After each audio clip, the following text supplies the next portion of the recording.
Bon bah là du coup je suis à l'école et je suis en train de... Enfin je suis en train de commencer mes voix off. Voilà, donc vu que mon PC est pété, je suis obligée de tout faire à la main. Mais il faut vraiment que j'avance, donc en attendant qu'il soit réparé. Et ben voilà, donc là j'en suis à la première voix off. Et tout ça va me prendre pas mal de temps quand même. J'ai que un mois max pour les faire. Donc il y a beaucoup de boulot et ben, bref, c'est une énorme partie du spectacle. Il y a des années où je fais rimer des voix off, là cette année pas forcément. Du coup il y a au moins une vingtaine de voix off à écrire, plus ou moins longues en fonction de si j'ai besoin d'installer des décors, désinstaller des décors, etc.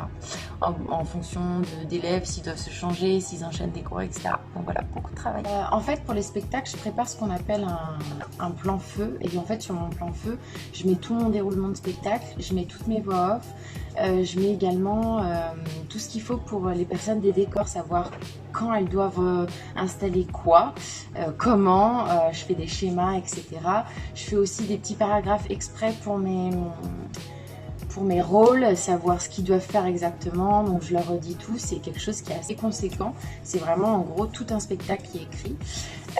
Donc je vous montrerai ça quand j'aurai fini. En attendant, je vais vous lire ma toute première voix off et ce que je fais c'est qu'une fois que j'aurai fini tout ça, vous me verrez à la fin, je vous dirai combien de temps j'ai mis à faire tout ça et je vous lirai ma dernière voix off, voilà. L'enchanteresse avait laissé à la bête un miroir ensorcelé par de la magie blanche et très pure. Celui-ci pouvait paraître ordinaire aux yeux de n'importe quel mortel. Il était pourtant capable de révéler les vérités invisibles ou dissimulées, ainsi que les désirs et les souhaits les plus profonds. Il était sa fenêtre sur le monde extérieur, lui permettant de contempler l'univers tout entier. Mais la bête ne supportait ni son reflet, ni les visions de ce monde qu'il ne pouvait parcourir. Chaque jour, il se terrait un peu plus dans son antre, fuyant le moindre reflet. Et du coup, ça permet au gars des décors d'installer par exemple des petits plots sur lesquels mes danseuses vont aller en fait. Et voilà, ça permet bien des choses les voix off et surtout de mettre le public, je trouve, dans des conditions de spectacle et de bien expliquer le déroulement de son histoire. Voilà, donc quand j'ai commencé à faire mes voix off, je vous avais dit que je vous lirais la dernière, donc je vais vous la lire. Il s'est avéré que j'ai mis bien plus qu'un mois à les faire. C'était assez compliqué avec ma fille à la maison. Je profitais des siestes en fait quand elle dormait pour commencer à les faire sur mon téléphone et puis ensuite les inscrire soit sur feuille et puis ensuite j'ai réparé mon PC donc j'ai pu finir. Et comme je vous disais, c'est toujours un petit peu compliqué avec ma fille, donc je vais vous montrer juste le temps que j'enregistre cette petite vidéo. C'est tout sale. Qu'est-ce que tu as fait? Là, je crois que c'est une bêtise, n'est-ce pas? Qu'est-ce qu'on dit quand on fait une bêtise? Maman. Non, on dit pas maman, on dit pardon. Bon, bah voilà. Du coup, voilà ma dernière voix off. Donc, chers spectateurs, cette histoire touche maintenant à sa fin, et tout est bien qui finit bien. La malédiction allait être levée lorsque le mariage serait fini d'être célébré, mais pas avant que le rideau ne soit fermé, à l'abri des regards indiscrets. Alors restons ensemble encore quelques minutes, car tous les habitants de Villeneuve et du château, ainsi que les personnages principaux, souhaitent se représenter en cette fin de soirée. Voilà pour la dernière voix off, un peu cucu, mais bon, on a un petit peu envie de rêver. Donc voilà, et du coup, juste après, là, je vous montre un petit peu l'écran du PC et tout ce que ça implique.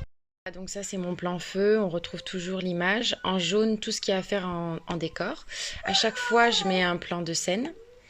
Et en gris, c'est tout ce qui est au niveau des éclairages, donc c'est pour Midan Spectacle, c'est pour Christian. Et puis on retrouve chaque voix off, chaque plan de scène, et ensuite le nom de la chorégraphie, ce qu'il y a à faire au niveau de l'intercom, ce qu'il y a à faire au niveau des éclairages, ce qu'il y a à faire au niveau des décors à la fin de la chorégraphie, et ainsi de suite pour vraiment tout le déroulé du spectacle jusqu'à sa fin. Donc les plans de scène sont tous là sans exception. Pour expliquer un petit peu mieux, en fait, ce que j'appelle plan feu, c'est tout ce que... Je vais recommencer.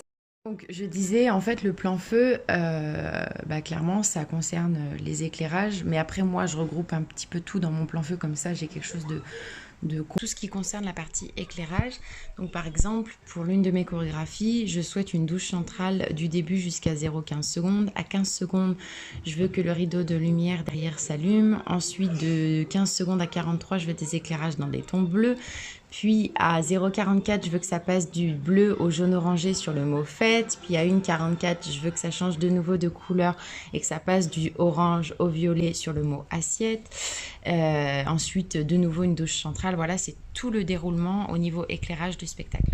Du coup, revenons un petit peu aux voix off. Une fois qu'elles sont écrites et que je suis complètement ou plus ou moins complètement satisfaite de ce que j'ai écrit, je vais ensuite les enregistrer donc pour que le son soit clair, qu'il n'y ait pas de bruit extérieur, etc.